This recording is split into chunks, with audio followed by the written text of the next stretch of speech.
What's up, gamers? It's Zero here with XDG Reviews, coming at you with a brand new video, and today we're going to be covering the Sony State of Play 2025.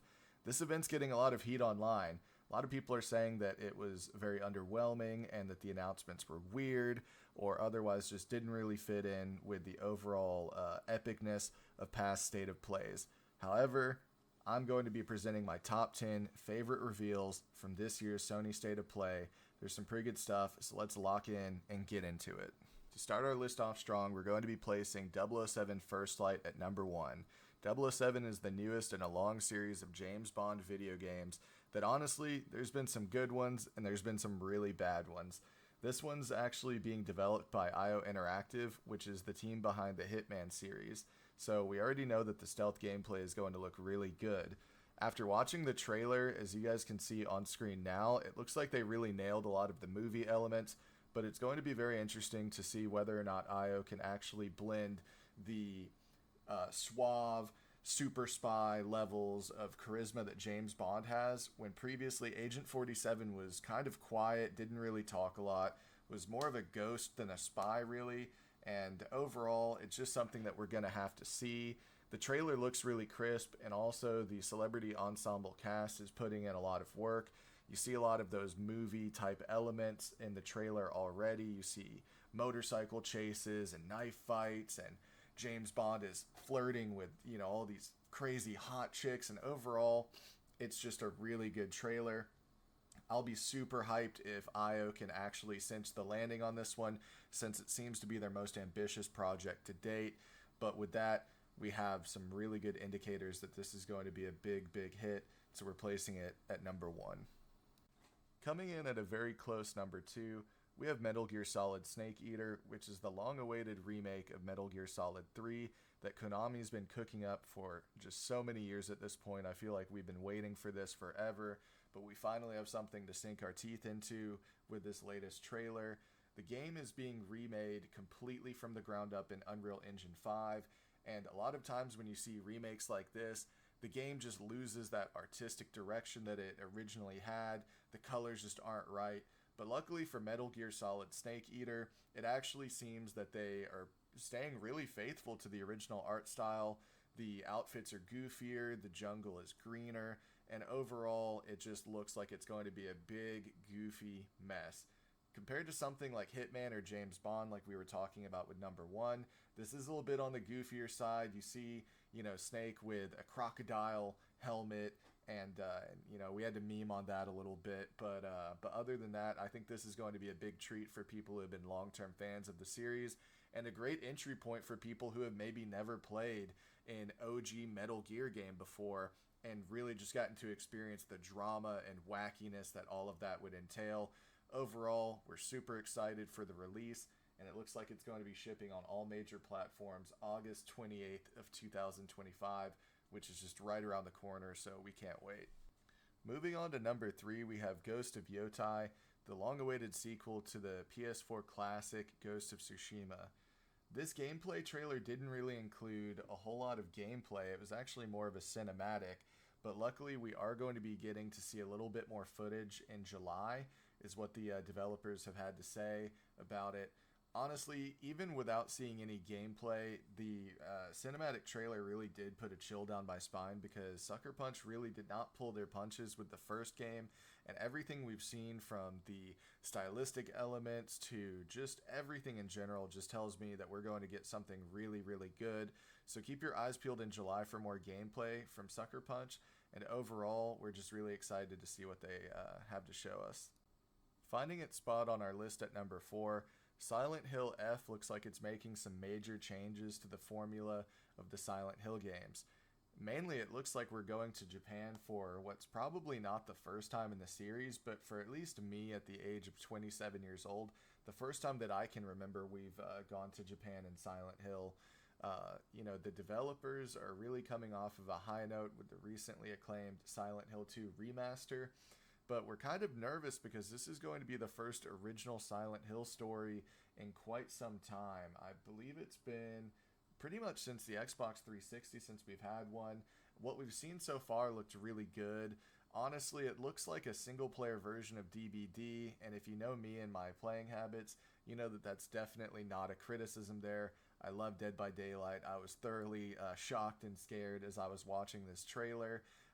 And, you know, obviously, even though we are going to be playing as a Japanese schoolgirl in this one, it appears, I'm really excited for it and can't wait to see what they bring us. And hopefully, it's the first of many of a Silent Hill revival, because this gameplay series is just absolutely legendary. And I remember being so scared as a kid playing the earlier games, even though it was like not that good of graphics.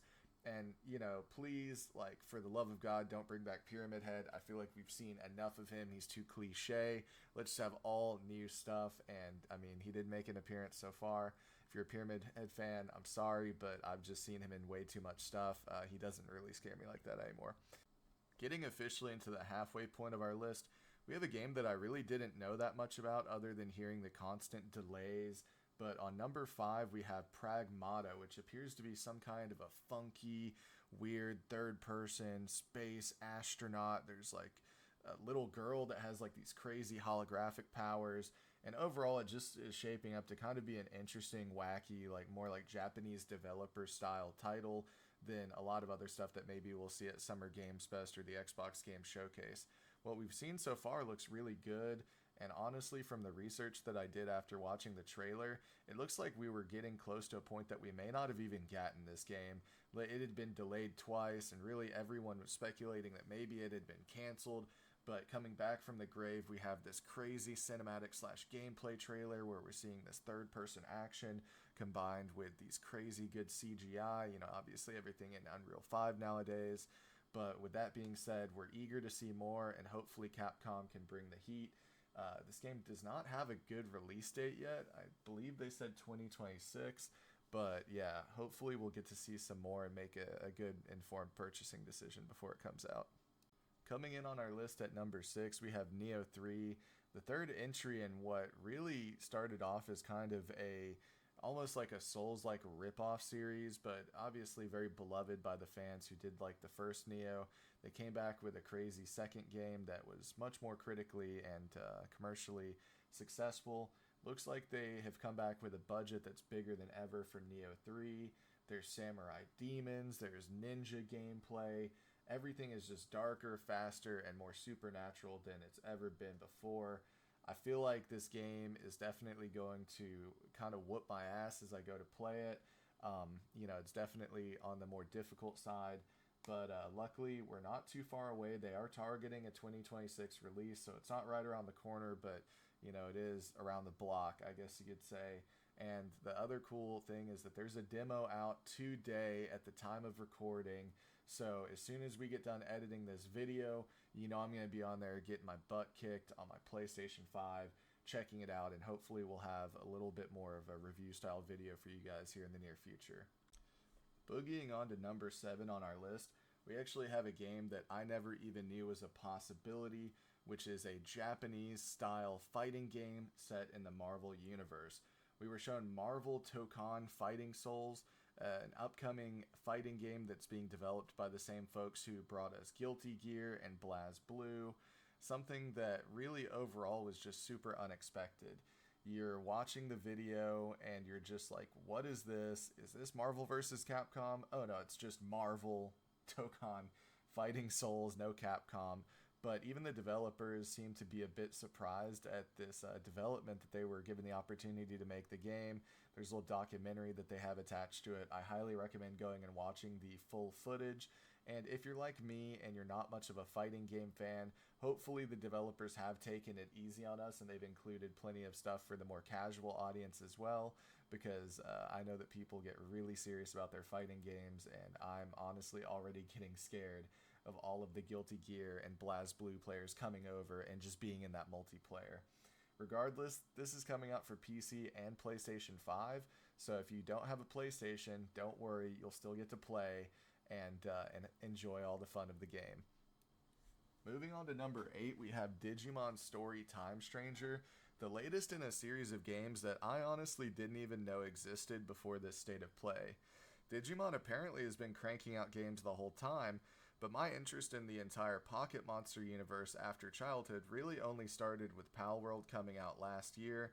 We all kind of saw how that went with the lawsuits and the changes, so hopefully Nintendo can keep their lawyers on a leash and we can enjoy another entry into the monster taming genre. Everything does seem to be a little bit closer to the more Pokemon slash Digimon roots with this title, since it is very clearly like a more traditional turn-based game, but there's quite a lot to show that maybe there's a bigger budget since the developer clearly sees that the market's getting bigger with really big hits like Palworld, and even though I hate to admit it, the last couple Pokemons have all been very popular as well. And for those of you out there in the audience wondering, I don't really have anything against Pokemon. I just really don't like the frivolous lawsuit stuff that happened with Palworld. And so again, hopefully the Nintendo folks can keep their lawyers on a leash and don't go after the developers of Digimon. But I'm pretty sure that Digimon being such a big franchise, they have lawyers of their own. So if they do, I don't think it would really impact anything. But of course, I got to get my shade into Nintendo for that stuff with Palworld. And look, overall, just here's hoping that this is going to be a really good, solid game.